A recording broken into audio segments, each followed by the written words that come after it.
Welcome, everybody. I'm so excited to have all of you in the room. I need to take a photo. This is great. With your permission, I'll leave my phone on because I'm not exactly sure if we're expecting additional people. So, yeah, I'm sorry about that. I'd like to give you a really, really warm welcome and to just set the agenda for our meeting today.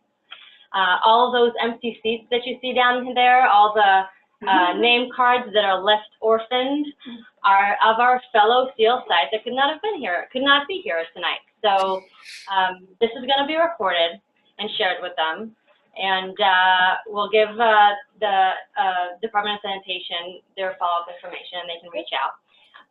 But the reason why I made the cards is A, because I wanted you to know visually who else is in our cohort, right? And B, because we're going to be reusing these cards. This is not going to be our last meeting, and it's the beginning of a wonderful cohort experience. So with that,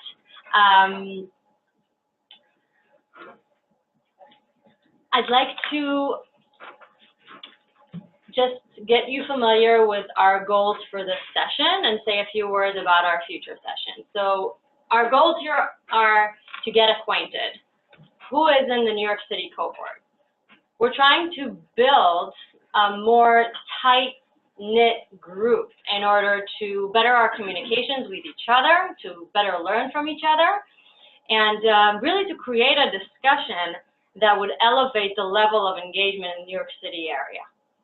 It is our hope in Hazon within the next year or two to double the number of SEAL sites in the New York City 5 boroughs, right? And we can't do it alone. We need your help.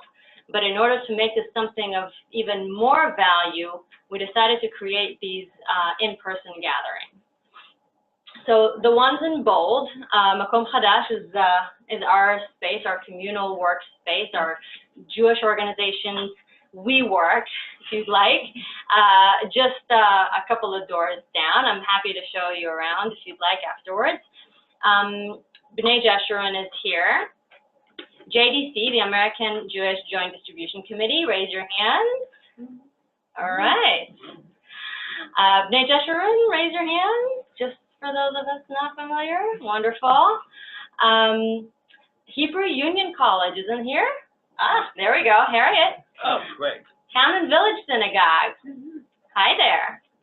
And HIR is here. Hi, Jack. He's waving to us over there. That's me. Hey, Jack. In addition, we have SAR Academy, and we have the Joyce and Irving Goldman Foundation, our first foundation SEAL site across, all over the country, which is a wonderful first step. We're looking to get into foundations. Think about the potential of having a foundation asking an applicant, are you a sustainable organization? Do you have the Hazon SEAL site? Do you take on sustainability measures and so forth? And this is actually something that this foundation is considering in their future applications. So make this a part of their mission through and through. Hana Spanish Community Day School also was supposed to be here, unfortunately was not able to join. The Jewish Education Project. Are you guys familiar with the Jewish Education Project? Great, another wonderful opportunity. They're actually a new SEAL site. They joined this year. So they're really just getting started, and I'm looking to all of you to kind of welcome them or maybe help support them in their initial efforts. Where are they located? Where the offices are in Manhattan. They're in Midtown Manhattan. I know they have facilities in Brooklyn as well. But what I love about this particular SEAL site is that they educate the educators. All right. So this is a fantastic plug to the Hazon Seal of Sustainability. If the teachers that they train take this to their institutions, respective institutions, this can have a ripple effect that we would really like to see. Similarly, Repair the World, NYC, and Bechon Hadar are also SEAL sites. Could not be here tonight, unfortunately, but we're looking forward to seeing them in the following sessions. So we're here to learn together, to learn from each other, and to really jumpstart this wonderful initiative, our composting initiative in New York City. So just to give you a bit of a backdrop, why did we decide to do this? The Hazon Seal of Sustainability has been working with organizations for now the 4th year started, okay? And what we've learned various things along the way, and we've been trying to communicate those to you. What we've learned recently, and we are trying to tap into, is really the potential of all of us coming together on a particular initiative, right? We had a really good experience in Detroit. In Detroit, we have 13 Hazon Seal sites, and they have done a similar composting initiative. And the fact that all the sites kind of came on board to do the same project made it made it easier for everybody to do it. It gave everybody a lot of motivation to be a part of something bigger. It made it easier to bring it into their communities because you communicated differently, right? Like, we're a part of X amount of institutions in New York City doing this right now and celebrating it together. So we're going to try and do it here in New York City.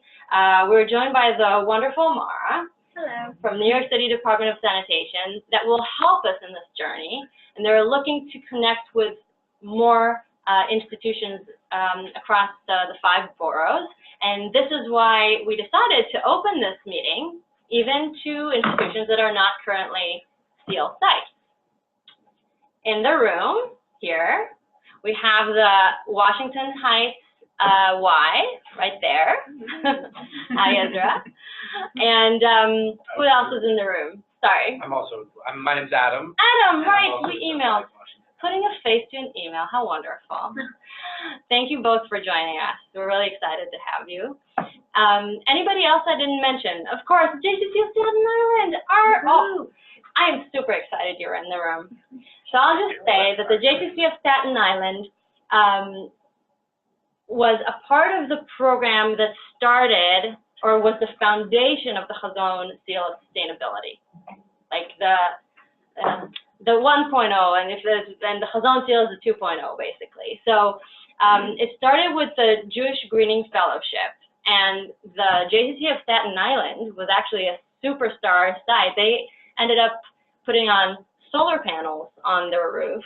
2 different arrays. In 2 different arrays, and however, they're not currently a part of the Hazon Seal Sustainability Program. That does not mean that they're not green. They have a sustainability officer.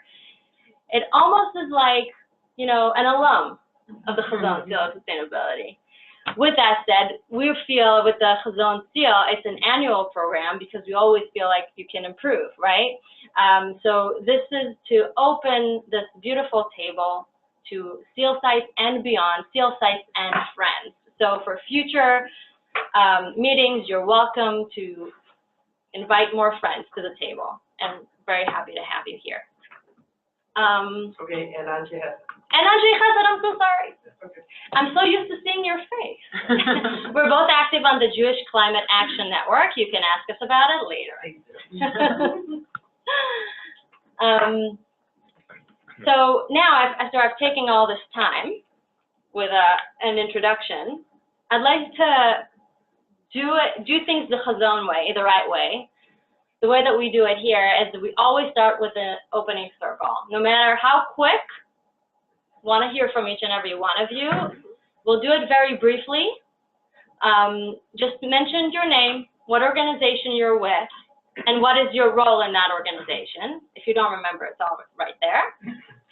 And how long you've been involved in the organization's sustainability work. And if you care to share, a weekend highlight, just to make us all feel good. All right, so I'll start. My name is Merav Cohen. I should have said that at the beginning. My name is Merav Cohen. I manage the Hazon Seal of Sustainability program here at Hazon. I started working at Hazon this past June. Would you mind answering to see if there's somebody from downstairs? Thank you.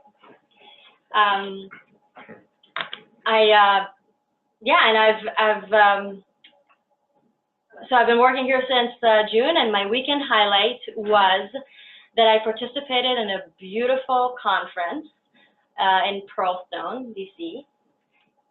Thank you so much. With the Shamayim Ba'aretz Institute. I don't know if any of you are familiar with this animal welfare advocacy organization.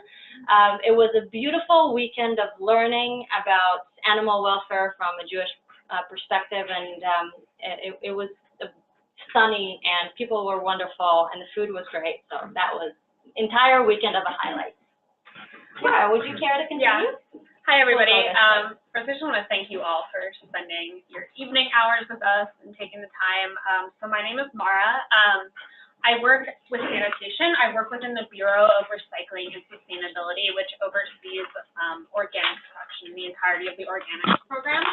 And in that, my role is what we call the FSDO coordinator, which is the Public Food Scrap Drop-Off program. So what I try and do is expand composting through the mechanism of creating public compost spaces, be those at be community gardens, churches, synagogues, nonprofits, etc.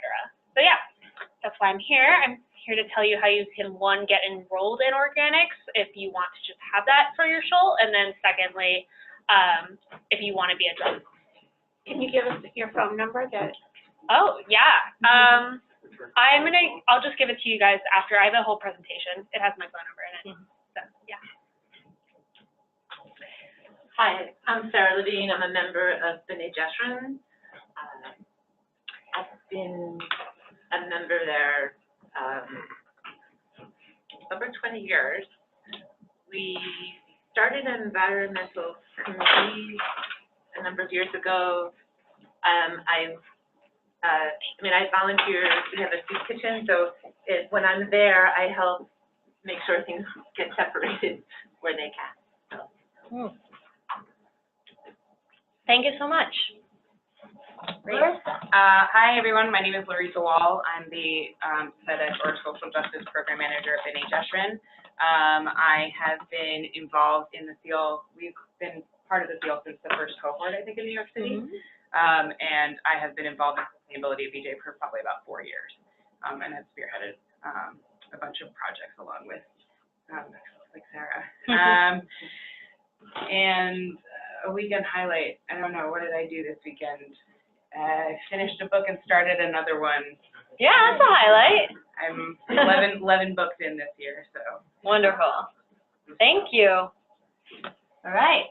My name is Adam Cohen. I moved to New York City about a year ago. I've been working in clean energy for about the last 8 years, and I'm working in projects in New York City. I'm a new member of B'nai Jeshurun for about a year now, and I met Larissa, and I met Mara recently, learning about what's going on, and I want to be more involved. So I'm glad to be here and learning. A weekend highlight, my son turned 4 months old. Oh, that's a mazel tov. Yeah. Thank you. Hi, I'm Adam Ben Moise. I'm the director for Camp 12 Trails at the Y of Washington Heights. I've been the camp director in Washington Heights for 5 years now. Camp 12 Trails is actually a consortium of 3 JCCs that also includes the Riverdale Y and the Shames JCC on the Hudson. And one of our core values with camp, there are 5 of them, but one of the core ones is Shomer Adamah, and teaching our kids and our staff to be keepers of the earth. My sort of ulterior motive of being here this evening is that we're still looking for skilled staff to work in what we call our Grow neighborhood, which is our farm-to-table nature and gardening program at camp. And so I'm looking to make connections with anyone who might be able to point us in the right direction for staff this summer. A weekend highlight, my wife and I were visiting her parents in New Jersey, and we had to get some jewelry appraised. And she also had a lot of gold that she was never going to do anything with and wanted to sell it and thought that she'd get like a couple $100s for it. And the jeweler like priced it all out, and she ended up getting like over $1,000 for it. So she was very happy. I won't see any of that money. It's fine, but she was very excited. Put it in an account for you. Yeah. Solar panel. No, never mind. Thank you. Thank you so much. Thank you. All right, Ezra, you're up. Rabbi Ezra Weinberg. I also work for Y of Washington Heights. I'm the Jewish Life Manager. My role in the Youth and Family Department is to create Jewish experience. It's a very diverse neighborhood. Many of our staff and participants are not Jewish or various Jewish backgrounds. I've been connected with Hazon for a long time, alum of the rides and the food conference, and some of the retreats at Isabel Friedman. And I'd love to bring more of Hazon's work to Washington Heights. I feel like they're hungry for it. And it fits our values, and we're looking for more ways to be real about Jewish values in our community. We can highlight was having enough. I take my compost from work because we don't have a place to compost. I take it home, put it in my freezer, and then in my freezer I take it on. It fills up until Wednesday when I can take it to the weekly drop-off spot in front of the subway. It's a whole ordeal. So I'm like halfway there. All right, here. Thank you. Sharing that comment. Sounds like you got work to do. Okay, I'm Kathy Kendall. I am I'm a board member of Anshe Hesed, and I'm on the Greening Committee. And mostly that's why I'm here. I've been involved in this kind of work for many years. A lot of connections to Hazon. My favorite of it was the sustainable food tour I did in Israel a couple of years ago. And my weekend highlight was that I made hamantashen. I did that too. That was fun. Me too. I did that too. Oh, Calories. I have a good vegan recipe if anybody's interested. Oh, yeah. All right, please. Thank you so much for sharing. I'm Sandy Rock. I'm a member of VJ, but I'm on the board of Hazon, and that's kind of why I'm here, just because I wanted to see what was up with this project in a more, not from so high up, hearing about it secondhand. I wanted to see more of it. So I'm involved in, what Hazon does, so that's that. And a weekend highlight was I had Shabbat dinner with only 6 people, which is very strange in a way because it felt so small, but it was welcoming back to New York the sister of my nephew's wife and her husband and their new baby. It was just so great. And they're on the Upper West Side. And you're like, yay, more Jews on the Upper West Side. But it was really, really nice. And I don't think they usually do Shabbat, so it was fun to have a Wonderful. very fun. Thank you for sharing. If you don't mind, we're going to stop at the screen, and then we'll continue on the other side. Jack, are you ready to share some? Yes, I just unmuted myself. I'm Jack Gorman, and I'm a member of the Green Team at the Hebrew Institute of Riverdale, which we call the Bayit. And we're very proud to be a SEAL site for, I think, 3 years now. The Green Team at HIR has been probably 5 or 6 years altogether, and we're, I think, one of the very few Orthodox congregations that are in the SEAL site, but not the only one now, I think, so that's really good. And we're also involved locally politically. We're lobbying our state legislatures to get the CCPA passed, and we're getting increasingly confident that that will happen. And in my other work as a board member at the UJA, I'm also now working, although I'm not sure how successful I'll be, to get UJA to divest from all of its fossil fuel investments in its endowment. My weekend highlight was, it was my wife's birthday on Saturday, so on Sunday we had a big family get-together, which meant I get to see my children and my 2 grandchildren, so that's definitely a highlight for me. Wonderful. Thank you for sharing. Ariel, are you there? How's your throat? Can you speak? Hi. Yeah, I kind of see. Hi, everyone. My name is Ariel. I work at Hazon under Mirav for the SEAL, so I've seen a lot of the projects you guys have done, which has been really great and inspiring work, and I wish I could be there, but I have a little virus. But this weekend, since I had time, I made a birthday present for my mom's birthday that's coming up, so that was cute. And yeah, it's really great that you guys are all in the office, and I hope everyone enjoys.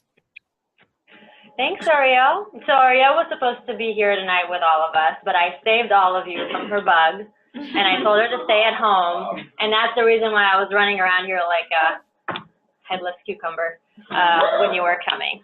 So thanks, Ariel. All right, please, let's continue. Sophia? Oh, No, that's us, actually. That's how we called, but thank you. Hi, everyone. My name is Sophia, and I work at the American Joint Distribution Committee, or JDC, or the Joint, calling us. I'm an operations coordinator there, but I've been working, I've been part of their green team officially maybe a few months ago, but I've been helping with their composting initiative for this last year. And I'm here with other team members which we will meet, and we are just very excited. We're now co-leading the green team, and so we're just here to meet all of you and excited to learn more. And a weekend highlight is on Sunday I went to a cooking class, and it's an Ayurvedic cooking class, which means an ancient Indian traditional of food as medicine and with different spices, and we made cheese and cake, so it was a wonderful class. So thank you. Thank you. Thank you for sharing. Really glad to be here. Harriet, you're up. Hi, I'm Harriet Lewis. I'm from Hebrew Union College. I'm the Director of Operations there. And I think we joined about 3 or 4 years ago. And I'm on the green team, and what's great about it is we have students, faculty, staff together. It's one of the first times that we come together to talk about the initiatives that are important to us as a community. One of the students bought some bins, and people bring in makeup and corkscrews, the corks from bottles. You should see how full that one is. But it's nice. It's just kind of a simple way to have some very visible initiatives. We also use compost materials for plates and things like that. My weekend, it was interesting. I was visiting a friend in New Jersey, and I was kind of dozing on the train back. And when I opened my eyes, there was one of my favorite students from the college sitting like right next to me. And so it was just a nice way to end a journey I always think, I'm amazed by that when you like all the trains and all the, that she sat next to me. So nice. Thank you. Thank you. So hi, I'm Elizabeth. I also work at JDC, and like Sophia, had not been involved. I'm in HR, and I'm a talent acquisition specialist. So I help hire people. If you have people looking for jobs, I could share your job on my LinkedIn. I have a lot of candidates following me, actually. I'm thinking about that. So, so I joined, I became involved with the green team, like Sophia, through the composting initiative, where I've been one of a number of people, rotating who drops off the compost on a weekly basis at the local green market. And had not otherwise been involved because our green team is very new. It was within the past year that it was. First certification was last month, yeah. Yeah, but now Sophia and I are co-leading the green team. So we're very excited to be getting involved. Wonderful. That's just to show you what community engagement means and how you can draw more people to your green team by having them volunteer to drop off the compost on the way home, right?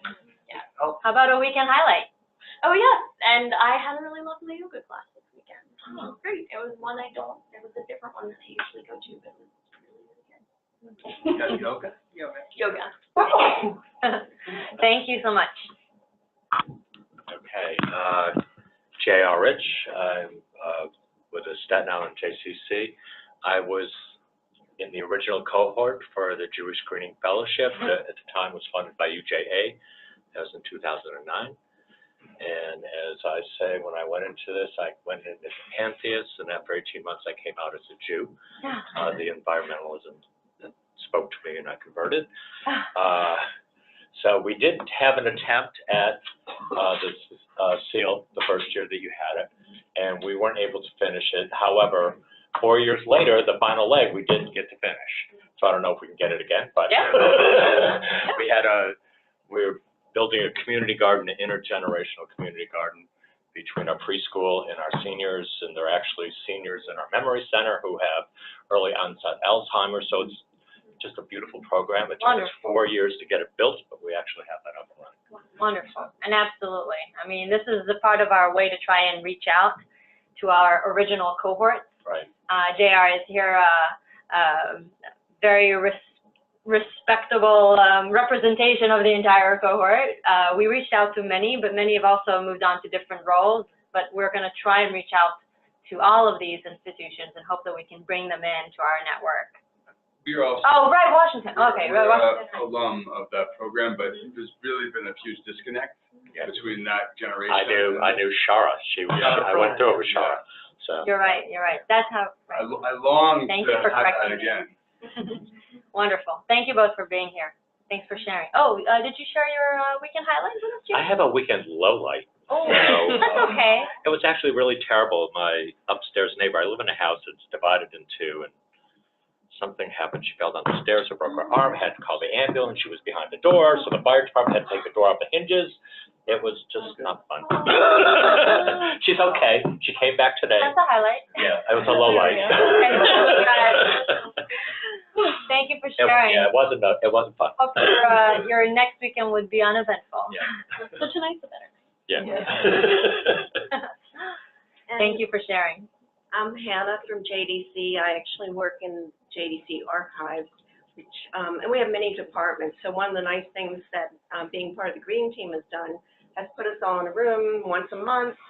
I've gotten to know people. I've worked there 5 years and I didn't know their names. And so it's been great in that way. And it's also been very creative. Like people get really excited in the meetings, and we worked on 3 projects and really interesting creative solutions. But one of the things I noticed that I liked a lot about the composting, it definitely touches everybody. It's also inspired people to do it at home as well, and bring their compost to the, if they have a farmer's market, they can bring it there. Yeah, so it's been great. And highlight for me, it's really boring, but I have a very long checklist, like a pre-vacation checklist, and I got almost completely through it, and there were some challenging Vacation in the near future? Yeah, on Thursday, and I haven't taken one for like 7 years of any personal value. I mean, real vacation. Where are you going? California. Nice. Oh, the whole state. Yeah, the best. Thank you. Thanks for sharing. All right, we're almost done. Hi. Well, hold in there. I'm Virginia Leibowitz from Town and Village Synagogue on 14th Street. I'm a member of the Green Committee.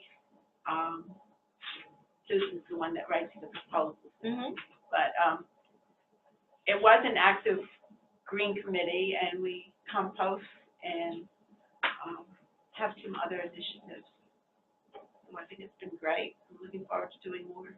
Thank you. Thanks for being here. How about a weekend highlight? It was Hadassah Shabbat, and I went to a very nice service. Thank you. I'm Len Wasserman. Aharon Chaviv. I'm Len Wasserman. I'm a member of BJ, and my lady and I are very passionate about environmental issues, and we regard recycling and composting as very important for critical to preserving the environment. So actually, it was Sarah and I and another woman in the congregation a couple of years ago approached Larissa and said we wanted to start. There was no recycling, there was no composting, there was nothing at BJ, and we wanted to get it going. And we approached Larissa. And that's when I found out that Larissa is an environmental activist. And so I presume she jumped on it, and she launched it. We were very, very grateful. And that's when we brought in the recycling, the NGP, and paper recycling containers, and soon thereafter composting. And this has been very, very rewarding, right, Sarah? Okay. Weekend highlight? That's it. Weekend highlight. We have a house out on the out in West Hampton on East End, Long Island, and we spent last weekend there. It wasn't as cold as it has been, and highlight, we went to a concert in Riverhead, but it was actually a very nice concert. It was a young opera singer, but that's where she's from. That's where she grew up, and it was very rewarding to hear her. She's the backup singer, opera singer, and lead opera singer at the Met. Backup. She was probably 30, maybe. So it was good. It was a highlight. Thank you. Thanks for sharing. Well, again, a big welcome to all of you. Thanks for really taking the time to schlep down here. Oh, sorry. Thanks for taking the time and schlepping down here. I really hope. I only worked 2 months.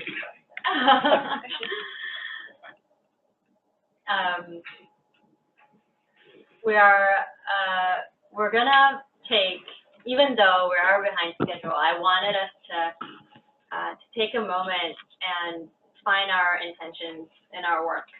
The Hazon is rooted in our Jewish heritage, and I came across this wonderful text that I wanted to share with you. And we call it the text about the stones from the Babylonian Talmud. Is anybody familiar with this text? Just by taking a look at it. Our sages taught a person should not move stones from their ground to public ground. I'll read it the same line again. Our sages taught a person should not move stones from their ground to public ground. A certain man was moving stones from his ground onto public ground when a Hasid found him, and he said to him, "Fool, why do you move stones from ground which is not yours to ground which is yours?" The man laughed at him. Sometimes later, he had to sell his field, and when he was walking on that public ground, he stumbled over those stones. He then said, "How well did that Hasid said to me, why do you move stones from ground which is not yours to ground which is yours?" So again, you have to read it a couple of times to find kind of the keta, the thing here that sounds a little illogical at first, but it is actually intentional. I'll read it one more time for all of you who can't read it from this distance. So basically what happens is that our sages taught us that a person should not move stones from their ground to the public ground. Why? Can anybody imagine why? Why can you not move stones from your own ground to a public ground? When would people clear their grounds? When would they want to start a field, right? Plant a field. We call it lestakel, to move grounds aside. But then the public ground would be filled with stones, right? So that's the initial rule. You should not move stones from your own to the public. And then a certain man was moving stones from his ground into the public ground, and then the Hasid told him, what did he tell him? Help me out here. You don't do that. No, but he said the opposite. He said the opposite. What did he say? Which is not yours to ground which is yours. Right. That sounds a little off, right? Do you think that's a typo? That's why he laughed at him. No, Yeah. it's not a typo. All right. Otherwise you wouldn't. He's zooming out. He's zooming out. All right. And then what happened? Let's break this apart. Then what happened? He no longer owns the land. The land that was his, he no longer owns. But the public land is still his. It was his to begin with. So it's public land. Thank you. Jack and Ariel, you feel welcome to participate. I'll unmute you just so you feel more comfortable participating. Exactly. So he realizes how wise that Hasid was when he told him, "Why do you move stones from ground which is not yours to ground which is yours?" Because he realized at that moment when he tripped over that stone, which is in the public good, in the public space, that it is, in fact, his own space. And I just found this text really beautiful and deep, and kind of connects all the dots for us. I can tell you that, studying studying law. My background is law. I'm an attorney, and when we study the law of property, often I had some problems with that. And then later when I studied environmental law, then some things kind of fell into place, because sometimes even when you're saying it, to protect, sometimes the law would put private property on a piece of land because it has shown that once the land has a balabait, has an owner, it is taken care for more than when it does not have an owner, because people don't feel that connection to the public ground as strongly as they feel towards their own. And it's very interesting. I can send some resources on that for you, but about really human behavior and society. I found it very interesting. I want to just open up and give you guys space if you have any thoughts about this text, if you want to share. Yeah, it's also saying something else more profound. Mm-hmm. It's like this man is his land, but the Hasid is saying this isn't yours, right? So it's like it belongs to God. It's not yours. So you own your property, but it's not yours. So. Thank you. You're right. This is the third time that I'm doing this learning of this text, and I'm always every time I learn something new. So it doesn't matter if you learn it more than once. Every time there's new people in the room, a new person finds something that you haven't thought about. Well, Thank you. It also suggests the natural world is owned in common. Stones, the earth are all the responsibility of everybody on the earth, wherever they're located, wherever it might be located. You have to, shomer et adama, shomer et haaretz. Okay. Right. Yeah. We're all stewards of the environment, stewards of the world. Thank you. I think agree. that's what it says to me. I see that. Anybody else wants to comment? Observe something in the text, something that speaks to you, something that doesn't make sense or is not very clear? I feel like it's uprooting the notion of ownership at all. It's saying ownership is, at its very base, a fiction or a temporary thing, and we use ownership in a metaphorical sense. At least at work, like you own that project. You're going to own the composting project. Halavai, we should really take ownership of the things that are really important, but it's fleeting.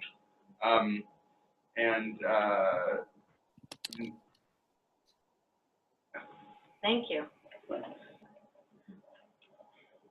I could go on. All right, everybody. I welcome continuing this discussion if you have thoughts later, but we'll move on. So yeah, really, I wanted to kind of close this little learning moment of ours with this definition of sustainability, because often we say the word sustainability so much, but maybe some of our congregants, so the people that we work with, they'll be like, sustainability, what exactly does that mean? And I think that this definition really helps us zero in on our mission. It is development that meets the needs of the present without compromising the ability of future generations to meet their own needs, right? Sustaining our resources and our quality of life on this planet and the non-human necessarily life on this planet, right? The entire system. So it's our children that will inherit, right? They don't currently own it. They will inherit, and it will be their land as well. All right. So with that, I would move on to talking about our composting initiative. Wanted to make sure that you know this piece of our website, in which we have information about the the Hazon Seal New York City composting initiative. I sent this to you guys via email, and I'll forward it again, this link, after our meeting. But basically, all the major bits of information that we will hear about today, and some more resources on how to get started, and some educational components are all here. So I just wanted to point that to you, and I will send this link again after our meeting. And now we will hear from the lovely Mara. We have about 20 minutes for her presentation, an additional 10 minutes for Q&A afterwards. So I'm going to make it pretty quick. I feel like a lot of you already know the basic tenets of composting, and so what I more so want to talk about is just why I'm here today, what I would like to work with you guys on. Just need to share that through Zoom. Oh, okay, yeah. Put that in. All right, share this.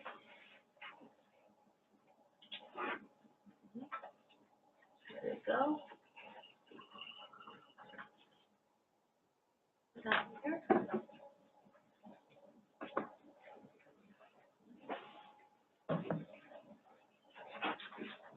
Sorry. Oh, here we go. Share. New share. Where is this? This one, right? Yeah. Okay.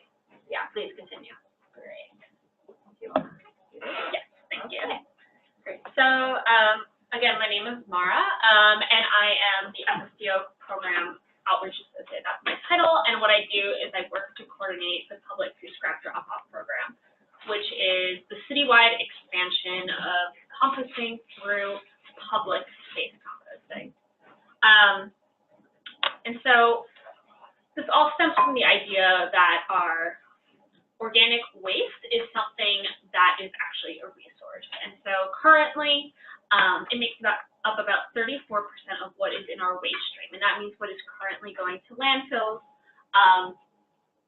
And the idea is that we can use this as a resource. We can make our food scraps and yard waste into compost. We can make our food scraps and yard waste into clean energy. And we can take these materials that are currently putting greenhouse gases into the air and instead make use of them.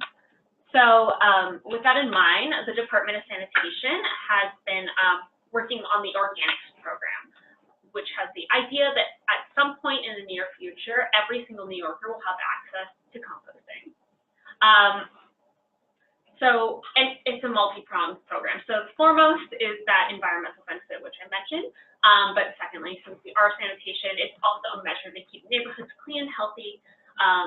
The bins, which are what primarily we collect our compost in, are rodent-proof and make New York City more self-sufficient and more resilient. So reducing this waste to landfill, creating compost, creating energy, clean energy, and also when we process our organics through composting, we keep it within the tri-state as opposed to shipping those materials on barges, on trucks, to states very far away where they're going to those landfills. Mm-hmm. So the organics collection program is a broad, multi-faceted program within sanitation that involves curbside, which is residential composting, community composting, and also at the home. And so what I really want to talk about with you guys is community composting and how community-level sites can engage their constituents to compost and also just have that resource available to themselves. So there's two ways you guys can do this. One is just enrolling your organization into organic collection, which is the curbside pickup of these materials. And then secondly, would be to become a public food scrap drop-off site, meaning a resource for the community to also then bring their compost. So yeah, this is just a photo of some sand workers collecting the organic materials. It's picked up just like regular recycling. It's very simple. So we'll collect up your materials. Residents will put them in the brown bins, and they'll get picked up regularly. It's just outlined some of the things that go in our brown bin. Unlike, backyard composting, DSY collection can process all kinds of food scraps, including meat, bones, dairy, since we're doing it on such an industrial scale. Great. So the first thing that I really wanted to talk about is enrolling for organics. So since you guys are mainly here on behalf of your synagogues and associated nonprofits, this is how you would get those buildings involved.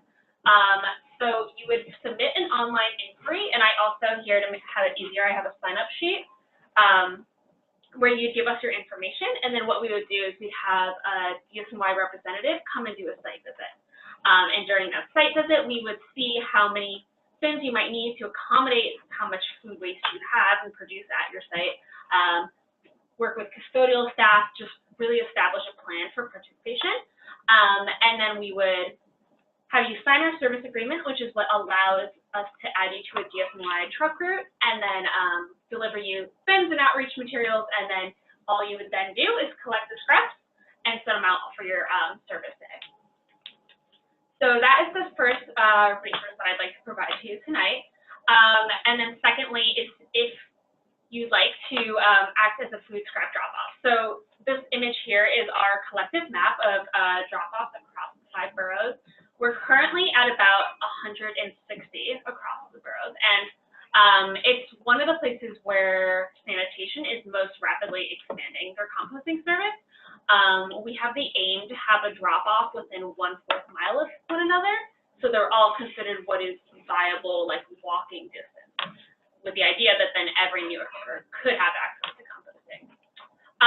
So there's 2 types of drop-offs. There's one DSNY-funded food scrap drop-off, and that's largely what you guys were talking about before when you said the green market, the farmer's market. That is one of our partners that we fund, and they staff those.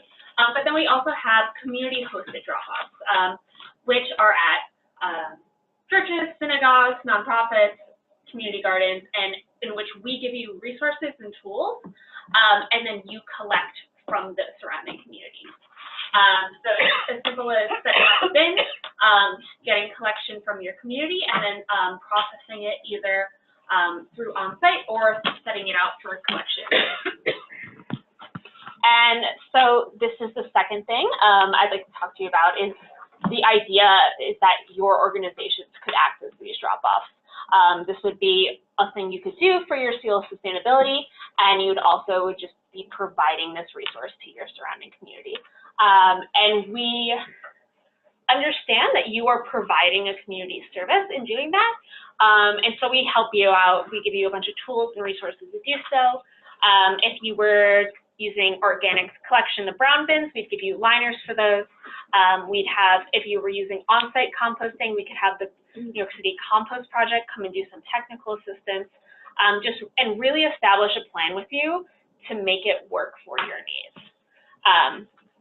And so I also have a sheet here which outlines, just give me your contact information if you're interested in becoming a drop-off.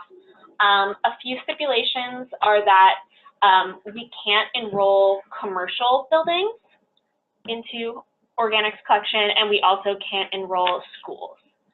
But if your building is designated as a resident or a nonprofit or a religious institution, those are fine. Okay, great.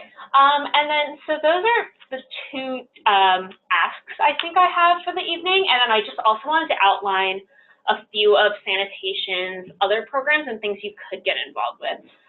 So first is the DSNY Compost Distribution Program, which is how we give this compost that you helped us make back.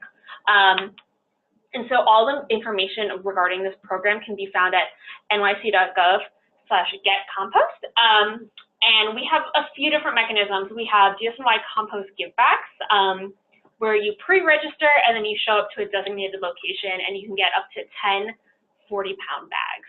I would write this link down. These compost givebacks are happening within the next few months.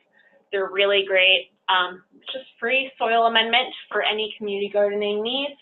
And it's really fun to just see other New Yorkers getting involved in gardening and greening projects. And then additionally, we work with a number of community organizations to have them host drop-offs. So this is one we had with the Newtown Creek Alliance. That's a nonprofit in northern Brooklyn. in these, you can also sign up on a form on NYC.getCompost if you want to host one of these. So if one of your organizations wanted to be a host. And then lastly, we also work with elected officials, so their constituents can have compost as well. But this is just the mechanism in which we give you back the compost that you've helped us make, helps green our city. Other than that, the majority of the compost we then give to city parks. We have a partnership with parks for the finished material. Great. Yeah, we also do pallet delivery to like very large spaces. Great. And then the other thing I just wanted to outline is another program that we've been really expanding lately. I don't have as much information on this because it's outside of my purview, but it's our ReFashion, which is our partnership with Housing Works, and it's to create textile recycling in large apartment buildings. So it's convenient in-building service for textile donation, and it's applicable to nonprofits, like I said before, religious institutions, and residential buildings of more than 10 units. So say you live in a really large condo, and you can then get one of these bins put into, the refuse room, and it will be then collected from sanitation to then go to Housing Works for either redistribution. What's the phone number for it? Okay, you go to nyc.gov/refashion. nyc.gov/refashion. Yeah. So synagogues could do that too? Yeah, but they need the space to put the bin. We can talk about it all. Unlike the compost bin, this is, it's a large bin. It's about the size of that man, just like a clothing drop-off boxes. But is it being redistributed, or is it just being shredded and made into material? No, we are doing both. So first, so it's a partnership with Housing Works, which is an organization, a nonprofit here in the city, and they first go through it, and they have first access to all of that clothing to then sell at their thrift stores, and then anything that we can't use is then go through textile recycling. Right. Yeah. So yeah, just clothing, shoes, towels, rugs, all kinds of different things. And the other one for composting was what? NYC.gov. Yeah, nyc.gov/getcompost. That's to receive the compost. No, I want to start composting. Get a bin. Okay. Yeah. Yeah, that's the map. Yes, nyc.gov/organic drop-off partners. She's some handouts here. Yeah, she can get you organic. nyc.gov/organic drop-off partners. How often do you pick up from the bins? I know that our building is like slipping out about the thought of having composting sitting around. Yeah, so if you live in Manhattan or the Bronx, the pickup is 3 times a week on Mondays, Wednesdays, and Fridays. That's pretty good. So it's very frequent. It's more frequent than refuse. Yeah. With the idea that we know that you don't want these materials sitting around, and additionally, the bins themselves are designed to be odor resistant. They're made from a non-porous plastic. Great. Okay. Nope, so it's a free city program. Great. Which are the liner bags you are supplied by the organization, or? So the liners are a cost. Yeah. If you act as one of our drop-offs, like I outlined, one of the resources we give you are those liners. But say just a condo building in the Upper West Side, the custodial staff will have to buy those liners. So I would just speak from my own personal experience that we have bins in my apartment. I live in Washington Heights. We also have one of the Housing Work bins, which does take up quite a big footprint, I would just say.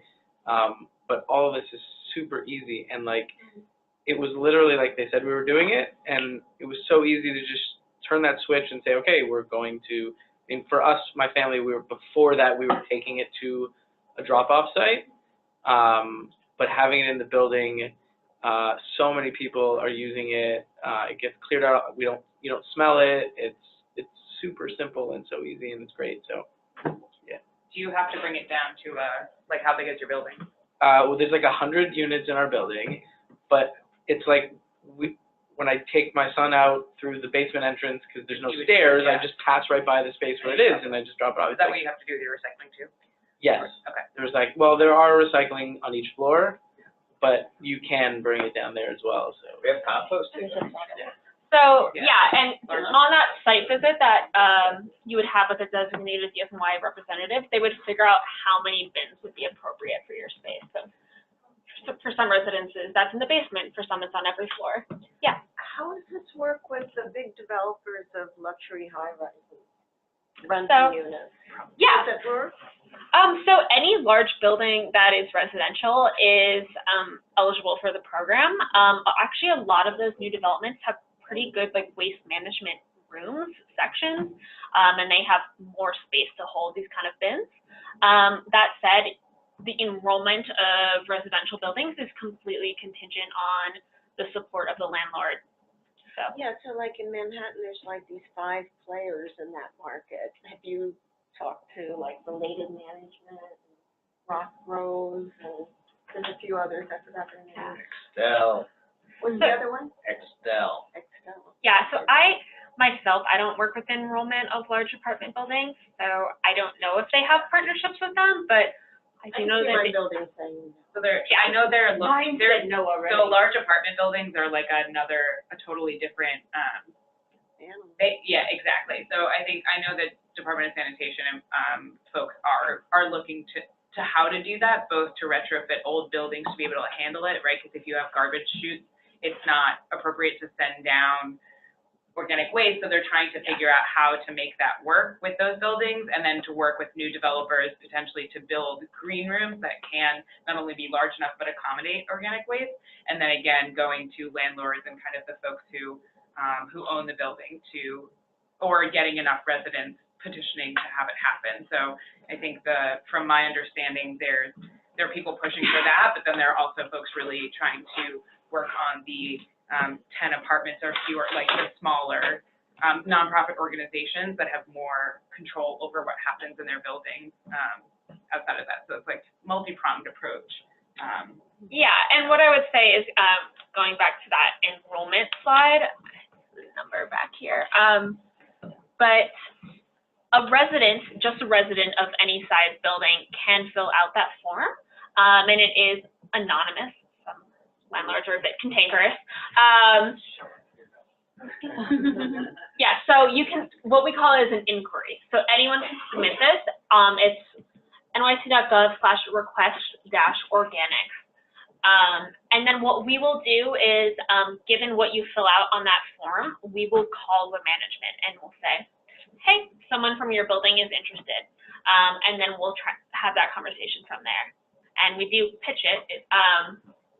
And then we do the site visit. Yeah. And you do. Does anyone else have questions? I have a question. Yes. One of the things that often come up is the fact that different compost collections compost certain things that others may not. For us, it's a constant issue here. We're not sure what we can and can't compost at the pickup that we take it to. Yeah. That's definitely something to consider. So on our map that I actually have up right here, this entails both sites that get collection from DSNY service and community-hosted on-site processing. So by and large, community gardens and spaces such that are composting using a 3-bin system or using a tumbler, they're only going to accept what I call vegan scraps. So that's your fruit and vegetable trimmings. That's a modest amount of bread and grains and eggshells, because those things readily break down and don't attract pests. Now, sanitation, with the brown bin, we accept any sort of food scrap. So that includes oils, that includes meat, that includes dairy. It includes compostable coloring. Yeah, definitely. Okay, but not bioplastic. So as I said, when we onboard new drop-offs, we provide them with a suite of materials. And one of them is that we have this flyer here that everybody gets. Did you guys get yours? Yes. Okay. So I actually print B'nai Jeshurun's, but so. Oh, B'nai Jeshurun. So it outlines at the bottom all the different things that are accepted, and each drop-off has the flexibility to accept what they want to accept. Additionally, we have another printed resource, the what to drop off sign, which is also uses this check and X method. And lastly, when you look on the map, you can right click. This is just an image of the map. So you can right click one of those dots and it also says what is accepted. So the ones in the food markets and the organic markets are by and large accepting all of these things? No. Okay. So just so you, the green markets are hosted by Grow NYC, which is a nonprofit. They are funded through sanitation, but they are doing the on-site processing of that at several locations throughout the city. The green markets run by Grow NYC accept vegan scraps, eggshells, and grains. Ooh, they don't. Oh, so that's the thing, that's the issue. Yeah. The green Oh, then they don't market. accept these either, right? No, No, they're Oh, yeah, only. no, I know, I've you been do. through the process of that. So the only ones that will accept everything are ones that are enlisted specifically through the program in either a house of worship or housing, condo building. I would say by and large, yes. So then, wait a minute, they need to be considerably more communicative about that. So I go to 77th Street in Gorman. So you're saying that I'm only supposed to be putting vegan scraps in there? Yes. They're not telling anybody who's doing it that that's so. Okay. It's a Grow NYC market? Okay. I think aren't they brown bins when you drop it off? The big, They are bringing lots of big brown like a bins, big that's why. brown garbage bag bin, yeah. Yeah. That, what is that? Because I go to a Without the farmer's liner. market as well on the east side. And they also And I- have brown bins. And do, what do you? And what do they? I thought it was the same things that were Yeah, I here. thought so too. I didn't know. Brown Like the one bin. at Grand Army Plaza is not, they just have big boxes. Okay, so but if there's a big brown, like garbage bin, that doesn't tell us anything different? Composting. I know, I So got if it. it's sanitation bin, if it's this bin right here, then yes, they accept all of these materials. Oh, I think. What bin is Which, it? this one right here. Here, I can pass this around. Okay. But a lot of the Grow NYC bins are not those bins. They're the green bins Yeah, that accept the vegan scrap. so you're saying that they process what we put in there before they, given that there's no signage or anything about what I'm not supposed to put in there, is someone processing this before they give it to Department of Sanitation? Yeah, so the compost collected by Grow NYC, actually sanitation isn't processing that. Grow NYC is processing that. So they are taking it to one of a few mid-scale compost facilities in the 5 boroughs. So there's the Salt Lot in Gowanus, Brooklyn. There is a space in Astoria, and then there's also the Lower East Side compost yard. And so they are taking those materials and processing it into compost right here in the city. It does say on their site, no meat, chicken, fish, greasy. On their site, yeah. On the Grow NYC. I gotta get. Yeah, but you have to know to go to Grow NYC. Like, I didn't know that there was a difference between who's collecting what, right? Yeah. You have to know to go to. It sounds like it's very similar to like, even like the regular, other things get recycled. You have to kind of know. Yeah. All right. That's why education. Yeah, okay, that's why I want to be able to answer these questions, yeah.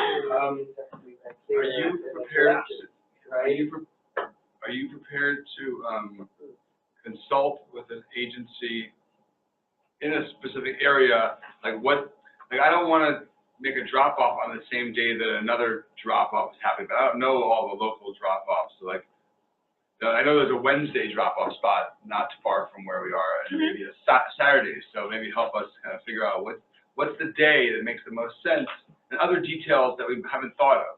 Oh, yeah, I mean, definitely. If you become a drop-off site, we do that same site visit process. And we would go over what makes most sense one and foremost, given your organization's need, and two, also the community needs. Great. I am the person behind the map right here, so like, if I come and do that site visit, I can tell you what is in your surrounding area in those days, et cetera. Yeah. I think you may have already, I think you already said this, but I just wanted to clarify. Yeah. Our office, of course, is in a big New York City office building. Sure, yeah. There's no way, even if we got the landlord on board, for us to have a composting bin, right? Not for commercial spaces, yeah. We don't have one either for the same It's reason. private hauler, it's just how the law is written. But what you could do is you could try to find out Oh, who the private hauler is, and private haulers, more and more of them are doing organics, especially if it's one of the big ones, because big event spaces of certain size and big commercial spaces now of a certain size, actually it's much smaller than it used to be, are required to do organics. So more and more of the commercial haulers, especially if it's one of the big ones, like Action Carting has organics. So you could just, the problem is you would have, because it's for the whole building, but you could ask if it is Action Carting, right? They do organics. You can add organics to your, what you're, what you're paying for. But our landlord is one of the really big ones in New York City that owns a lot of. So if we got one building. You got one building, if you wanted to start a discussion with the other tenants, and that could be an interesting side project. And there's Dropoffs in our building. Oh, you're saying that they could. I mean, they could put some. Any more questions, anybody? Yeah, so I can understand a little bit more about what it would be to be a drop-off site. Yes. The expectation would be that we would place our existing bins outside at a different time, and the community would be able to share them. Yeah. And at the same time, when they're being picked up and people Yeah, so can use them. we like to have our drop-offs have what we call weekly consistent hours. And so you could do it one of a few ways. One, you could take one of those bins and put it out by the curb on like a Wednesday evening, and then it's listed on this map here that that's when the open hours are. And it'd be listed on the flyer that we give you, and then you can also do some in-house promotion.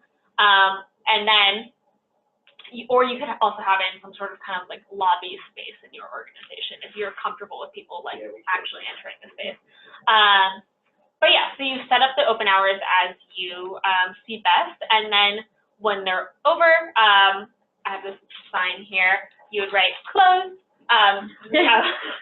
We have the hours listed on this one, and then close, and then you would just store the bin wherever your custodial staff is storing it. Okay, so they said something about that they're putting them out Mondays, Wednesdays, Friday evenings. Yes. Already. Is there a way to partner with that? Yeah, that's what a lot of our drop-offs do. You do both? Yes. Yeah, so many drop-offs are on. We are a public drop-off site every day. Yeah, every day. Yeah, every day. Daytime? Yep. So if your pickups on Monday, Wednesday, Friday, have your drop-offs on Mondays or Wednesdays or Monday, Wednesday, Friday. Okay, and BJ, when you do this, do you do it out on the street, right? You don't. So it's a bring mix. it We have bins out pretty frequently, just out there, and people will put it out. We have community members who have started, who have actually been doing it for a long time, who will come if they're dropping their kid off or something. We also just have a lot of different programs and different people coming through, and then it's just past the security desk, so we have multiple people chucking bags, and our security team knows actually that we have this public drop-off program, so they also keep a roll of green bags for people when they come in to do that, and they watch them go and drop it, and they come back out. But we also keep brown bins on the sidewalk. Yeah, that's what I said. That was the first thing. Okay, because we keep them. I mean, that's where they go out to the street to get picked up. Right. So it's really up to you. I think inside it's a little bit they can also make sure people aren't putting trash in it. But I don't think we've had a lot of. Well, so the first reaction I got was, but if they bring it inside, how do I know it doesn't have bacon in it? So, right, so if we leave it on the sidewalk, whatever you do, it doesn't have to be kosher, but if you bring it into the building, it has to, those were, I was set with those words. You can do whatever you want outside, we can maybe do something outside of the building, but if you bring it into the building now, it needs to pass a set of rules that we can't deal with. Can you create signage around with those rules where you put your bins inside, and then anyone who's composting through your bins I guess if it's a public thing, it's anyone can do it. Yeah, we certainly could put up. Yeah, so it's successful outside Yeah, too. two things. So as long as we can do it outside. A lot of sites do it outside too. You know, the sites, we do want them to work through your rules, so you can have a note, no bacon or pork products. Yeah. Well, again, pork products are fine on the sidewalk. Yeah. We just, Yeah. I can't. put It does limit the public if there's more rules, like you guys didn't know what. But then the pork products would be. Wonderful. This is a great segue also to allow some of our sites that are already composting, like BJ started talking about that, and also Jack, if you have some words of wisdom from your experience. Of course, if anybody else has additional questions for Mara, feel free to ask. But really, we have this wonderful opportunity to hear both from Jack and from Larissa, people at the congregation that are already composting, not only about the technicalities of how it's done, but also how did you make that work in your community? You know, how did you get people on board? How did you educate them? Right. How did it work? Was it hard? Was it easy? So as you guys go into that, I'm just going to pass around a few quick interest forms. The first one is if you just want to get your organization involved with enrollment, organics enrollment. The second is if you would like to be considered as a public drop-off site. And then the last one is if you would like that compost, the finished compost. And then the very last one is if you'd like to get ReFashion in your building. So just, as we go around, you can just fill out your information for this.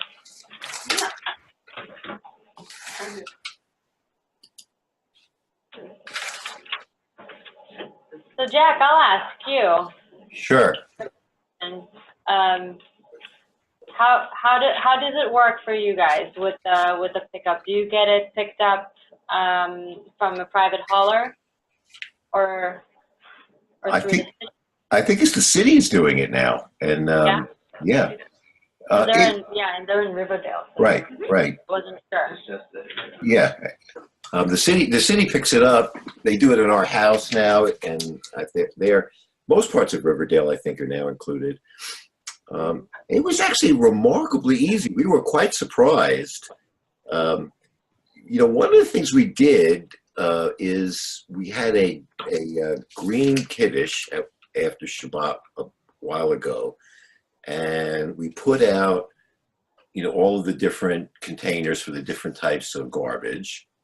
And we stood there with a sign, several of us from the green team, I'm from the green team, ask me any questions. And we thought we would just be standing there twiddling our thumbs. And actually, there were like a couple of hundred people there. And people all came up to us and they were asking, does this go here? Does this go there? Why do we do this? Why do we do that? It was incredible how interested people were. And that made an easy segue into getting the whole congregation on board. And I must say we have very strong support from our clergy, from the rabbinic staff, who are really into this. And we also have Hody, is a student now at Chovevei Torah at the yeshiva that's attached to HIR. So we have a lot of people who are really able to answer questions and talk to people. So it's gone very, very smoothly. We're now to the point where we just did with a bunch of others, I think some of the congregations on the call, a booklet for all of our events that with some mandatory things. For example, the caterers now have to all be told in advance that we compost everything and that they're responsible for taking care of that. And we won't use caterers that don't sign agreeing to do that. And then there are some recommended things as well that we're getting into more and more. Even things like, telling people to try to cut down on the distance that people have to travel from one place to the next, and all kinds of things like that. So we're really trying to engage people in every way. And then in our weekly bulletin, they gave us a little corner to put a weekly green notice. And so we have a different topic every week. So we could put reminders about the compost program and those kinds of things. It does take some policing. because we do find sometimes, you know, like with the school for the kids, you know, every once in a while the brown bin disappears and we find them on a different floor. So we're working on things like getting more permanently, you know, less easily movable brown bins and things like that. And there are those things. We're just picking up a collection now for a thing that costs about $1,000 that has all 4 containers in a solid thing so that they'll always be there in each area. But I would just say that overall it's been not that difficult, surprisingly, to get people to cooperate. That's wonderful. Thank you so much for sharing. And you're reminding me to mention the Simcha Guide. If you guys are not on the Hazon newsletter, then you will not receive the newsletter this Thursday. However, if you are on the Hazon newsletter, or you will be by Thursday, then you will receive in the newsletter, there will also be a link to the Simcha Guide, which we produced in partnership with Hebrew Institute of Riverdale. So it was their initiative, and they said, we're making this resource. We think it's going to be really valuable for other institutions. Let's design it, make it nice, let's do it together, and we'll make it a resource for the Hazon Seal site. And so we made one that is New York City specific with New York City resources, and one that is more general. And it's really beautiful, and I encourage all of you guys to print it in a bunch and share it with your community. And some of the other resources that Jack was mentioning as well would be available on our website. Could I come here Friday and pick some up? Let's talk about that offline. I'm personally not here Friday, but we can work something out. Okay, we have about 5 more minutes. If anybody else has questions for Mara, we're really valuing the fact that she's here and available to all of our little questions. Anybody else, feel free. I don't know if it's a question for her or for others who have gone through this. I think one of the issues that we have in, like we have a bunch of schools in the building, but from what I gather, the biggest turnover we have is our kiddishes, because we have 5 kiddishes in the building on any given Shabbat. And people have good intention of getting things into the right bins, but it would appear they don't quite make it, right? So someone often has to spend a whole bunch of time going in and rearranging things. And I think you made that comment that you did that. Somebody said earlier that they have to. And I'm not the soup kitchen. I'm just like there. Become like the Yeah, person to go to. But I would say, I'm so glad you brought that up, because like composting is great. It's like one thing, but it's like, how do you, but I always think about like, if people don't know when they're at the synagogue, I wonder what they're doing when they're at home or when they're at work. Like it is, I mean, like I just learned, I was reminded, I guess, that like the compost, it's different depending where you go. And it's so complicated. Someone just sees a bin and they put things in, and I was sort of wondering how to. That's the thing, right? It's, you know, we've been throwing out garbage for forever, and you have to learn how to do it better now. And so if there's like anything, if there's a barrier to entry, if it seems more difficult, then a lot of people are going to opt not to do it. Which is why I would say that you to do it right, you have to devote time to education, and you have to devote people who are going to be at the site that are going to say, like, here's what goes here, here's what doesn't, before they get to the place where they're just like dumping things. At least at the beginning. Yeah, until they have. Until you create a culture. I feel like it's probably things where like you need to hear it in different ways and different things. I see things where it's like something says, this is a bin for paper, this is a plate, it looks like paper, and it goes in the recycling for paper. It's all the best intentions. One of the things that's actually been helpful for us, we just made some new signs. So we switched to fully compostable products for all of ours, which makes it easier. The other thing is to take away options from people. So this whole thing, plus the napkin, everything, our paper cups, our hot cups, which are also going to be our cold cups once we go through our bioplastic, it's all going to go into one bin. And what one of our operations members did, it's actually really nice. It's a nice sign that actually has these things like tacked onto it, so that when people walk up to it, this doesn't mean that people still don't look at the sign, look down at their plate, look at the sign, and throw everything in the trash. It happens. to read. Right. So for some people who read signs is great. For some people who just want to see it, also having somebody stand there. But I think creating it as streamlined as possible. So switching to compostable plates, and also in terms of purchasing the margins, not that much different, and they actually look. I think they look nicer, better than some other options. That way you don't have to have people separating out. Yeah. So I think there are a couple different ways. I think the education is huge, and it's still something that we honestly struggle with, even though it's been part of our operations process and our staff is great about it and other team members. We have so many people coming into our building. We have 4,000 members. We have a school. You know, we have a lot of groups. So I think it's trying to pick the pieces and start kind of slowly and really trying to figure out how to best educate each group in a way that they can retain it and start slow. Okay, because I feel like we've gone through the education a number of different times. Right. But on a Saturday morning, someone stands there and goes, wait, what do I do again? Right. Yeah. And I think having people standing there and having some rotating volunteers, which is what we're working on doing, is helpful. Yeah. Speaking of signage, when we did at JDC, we had someone who liked art, and so we have like the sign on our freezer or near our bins are, and they just drew different like things or took photos of it, and then put the sign like, we know what goes into paper recycling, what goes into trash. Yeah. So using art, and we also did last year during Purim, we did like a spiel where we did what goes into the green, like what. Yeah, we had a little recycling game. That's beautiful. So, like, you know, And I'm engage the thinking children about- also in some artwork and. Yeah, I mean, thinking about camp and what we would do at camp sometimes is like, someone would literally go into the garbage and be like, hey, does this actually belong? It doesn't, and like, that's fun, and people remember that, and then it becomes infectious. Yeah, that's a great idea. I like that idea. Yeah. We did our early childhood center a few years ago, did red worm composting in the classrooms. And we talked to mothers who children would actually go home and eat apples because they wanted to feed the worms. We're gonna change that, like 3 and 4 years old, they wanted to feed the worms. It's not eating crap, it was eating fruit. But I guess we gotta get to the core. So. Right, I know.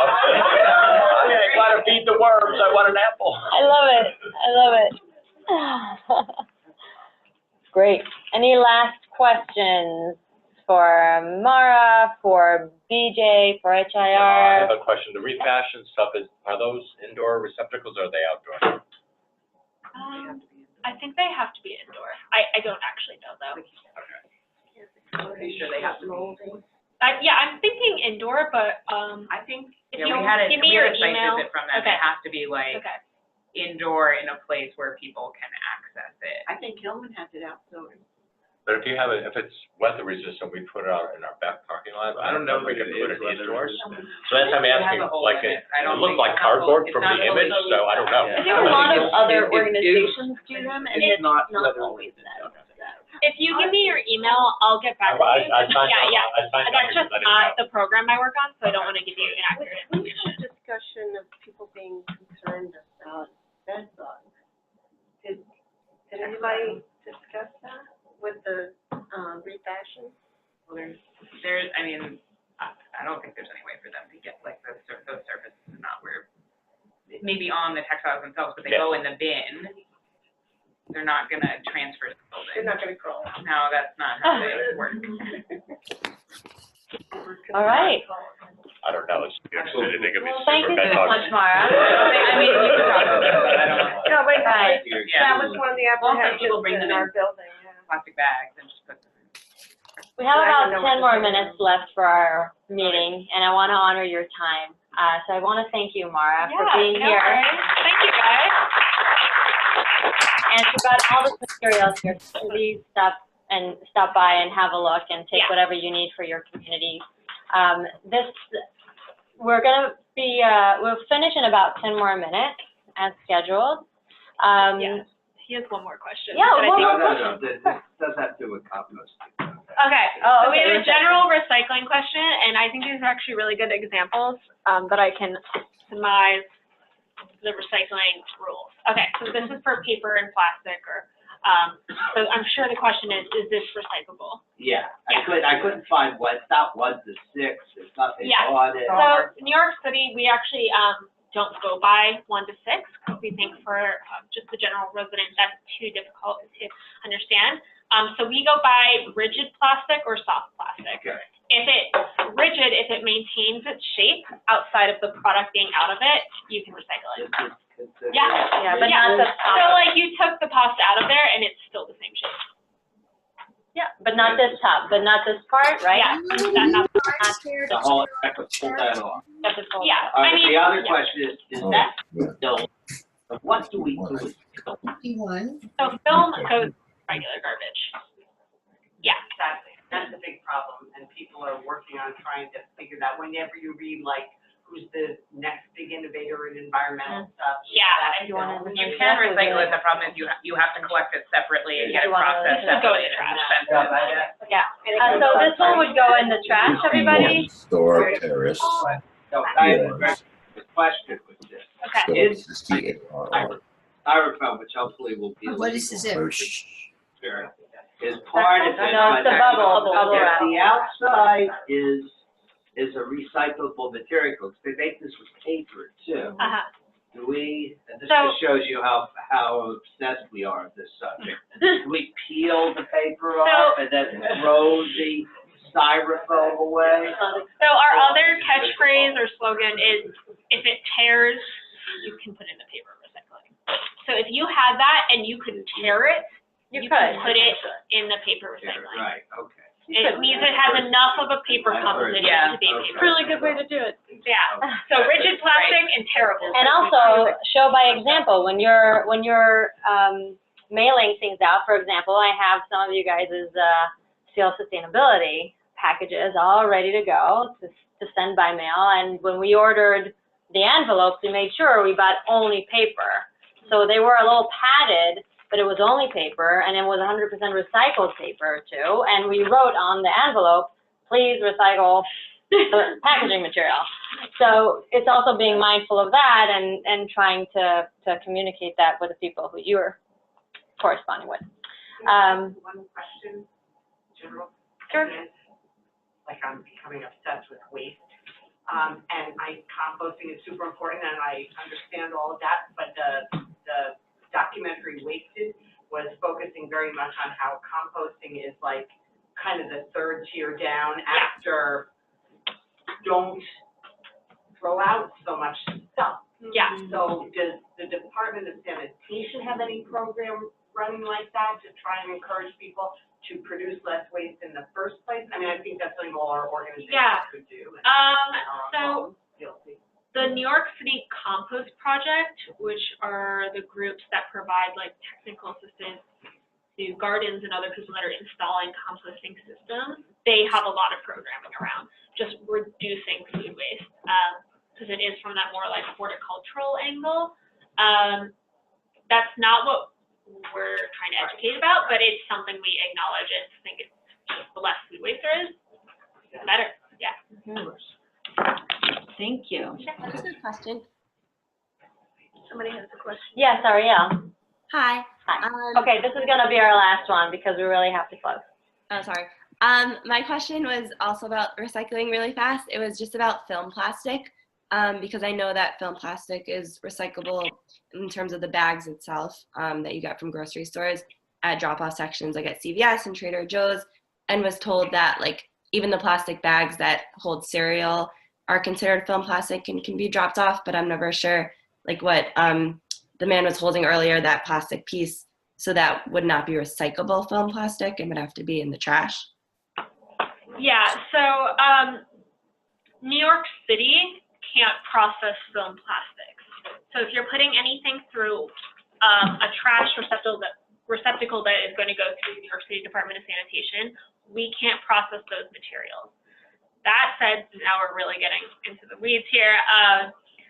New York State has a law saying that if you supply plastic bags, you have to have somewhere that those could be recycled. So that's why places like CVS and grocery stores have that depository for plastic bags. But it's just their bags that they accept. right? No, they No, take they any bags.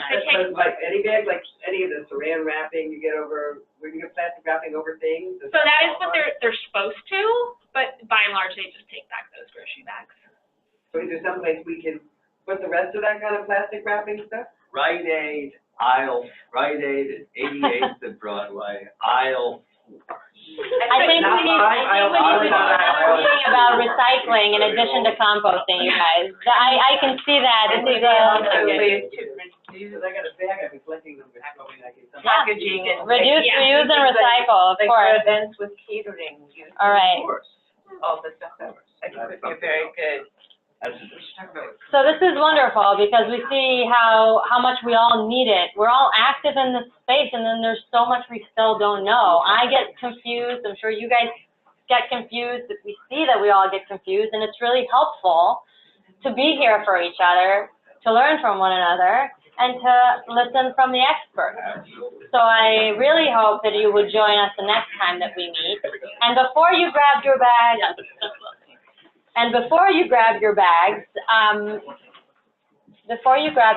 I just really wanted to communicate a few things to you in your work moving forward and make sure, you know, we all get a lot of emails. It's really hard to notice all the details in each and every one, and God knows I miss some emails.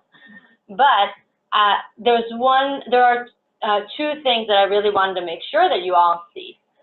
One is the announcement about the Hazon Seal site being focused on food in 2019. This is not a New York City initiative. This is a network-wide initiative. Each and every one of you Seal sites are on two listservs. One is New York City-centric, in which I send sometimes things that are relevant, like events or initiatives, things related to this cohort. In addition, you may receive emails from the Hazon Seal network. That is the nationwide network, things that are more general. And as in the same way that we are focusing on composting here in New York City, we are focusing on food nationally throughout our entire Seal network. And we will be providing more focused resources and support for food-related projects. Now you're supposed to finish your renewal form, your new audit, okay? I'm pointing to the screen, okay? Where are you? What are your program requirements? Where are we? You're at the point that you should have been completing the new audit and definitely should have completed your renewal form and schedule a consulting call with me to finalize your project. If you're not sure where you are in this process, if there's any clarity, please reach out to me. And with that, as you're thinking about your project for the year, we really encourage you to take at least one of your projects to be food related. This can be food waste, this can be higher welfare or meat reduction type of project. This can be an educational project about each of those. A food policy is something that we really want to promote this year. And we have some funds available to help you make it happen. And that's the announcement about our food policy mini grant. An email was sent about this about 10 days ago. Dig through your emails for your last emails from us. And if you can't find it, reach out to me. seal@hazon.org, easy peasy. We have about up to $750 worth of matching mini grants to help you either educate about higher welfare or animal welfare type of topics in your community. You can use it to bridge that gap in prices for better eggs, or to you can use it for a wonderful vegan meal and one Shabbat dinner, or not Shabbat dinner, but a kiddush or whatever you do at your community. We write the grant. Oh, we write a grant for that.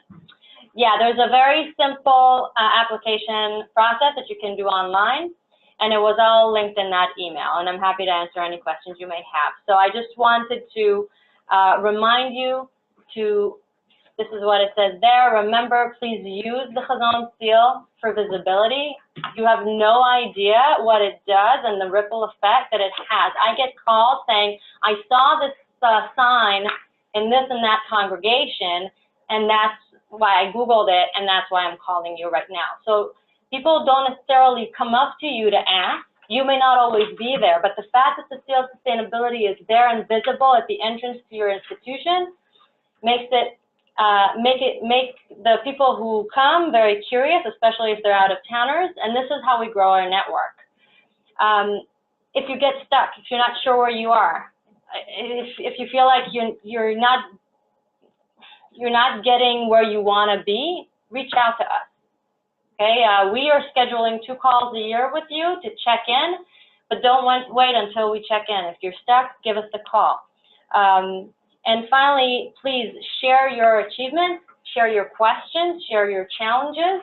This is what the network is for. So the same kind of bouncing questions that we've had here around this table, this is what you can do by just emailing. You ready? Write this address down. This one is an important one. Hazon-seal-network@hazon.org. This is one that you want to write down because this unlocks the entire network for you. It's not only 11 people around or 15 people around the table that you can reach. It's the entire network. Okay? I have it here. In the network. This is for the people who are in the network, and we welcome you to join us. We really, really warmly do. It has a dash between each one. Yeah. Not an underscore. And it will be on your right. Okay? It's 152. That's the code. You guys know this? 152. Yeah. All right. I'm gonna steal 2 more minutes of your precious time, and I just want to go around and. We're not going to do the whole closing circle that I had intended for, but 1 word. Each person gets 1 to 2 words. Just say kind of, what are you taking away? How are you feeling? Just like, where is this meeting you? I'll start, and I'll go this way this time. So I'll start by saying that I am honored. I'm honored by all of you being here and doing this work. I feel empowered knowing that more people are recycling and doing. Thank you. And I'm happy about learning more details and seeing the number of people and the national network. Thank you. Okay, 1 word. Reconnecting. Reconnecting. Yes. Yes. I need to go, so everybody, really, 1 word. Energized. Thank you. Challenging. Enthusiastic. Better informed. I didn't hear. Better informed. Better informed. Engaged. Sign me up. That's 3 words I like to hear. Yeah, I learned a lot, so thank you. This is great. Thank you for being here. Building community. Curious. Great to know there are other people to connect to. I'm feeling grateful. Thank you all for coming. Wonderful. Thank you. Thank you all so much. We will be connecting about trying to schedule our next meeting, possibly. I think we're going to send out a survey if there are other topics that you want to explore and cover, so we can bring in people to do some learning, like bringing in Mara. We'll send out a survey so you can let us know what topics would be interesting for future. And all of we have a compost here. I almost forgot. I can't believe I almost forgot to mention that. Larissa, thank you so much for helping us put all of this together. My pleasure. Larissa sets up to kind of help lead this New York City initiative and Cohort, and we are grateful for her involvement. And if any of you want to take part in a more profound way, you're welcome to reach out. Wait, I got another question. Where do I throw this?